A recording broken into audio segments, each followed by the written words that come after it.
Baada ya miezi kadhaa ya mvutano na mapigano yaliyotikisa Mashariki ya Kati, Marekani na Iran zimeripotiwa kufikia makubaliano ya awali ya kusitisha vita, hatua inayotajwa kuwa mafanikio makubwa ya kidiplomasia yanayoweza kurejesha utulivu katika eneo hilo.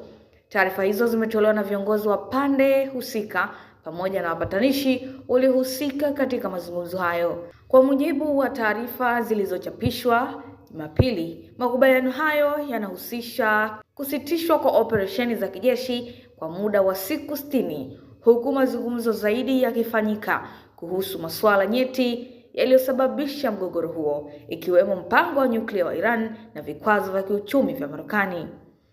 Rais wa Marekani Donald Trump amesema kuwa makubaliano hayo yatawezesha kufunguliwa tena kwa mlango Hormuz, ambao ni njia muhimu ya usafirishaji wa mafuta duniani. Hatua hiyo imepokelewa kwa matumaini na masoko ya kimataifa kutokana na umuhimu wake katika biashara ya nishati. Kwa upande wake, Iran imeeleza kuwa rasimu ya makubaliano hayo imejumuisha masharti ya kupunguziwa baadhi ya vikwazo vya mafuta, kuachiwa sehemu ya mali zake zilizokuwa zimezuiwa nje ya nchi, na kuendelea kwa mazungumzo ya kisiasa kuhusu mustakabali wa mpango wake wa nyuklia.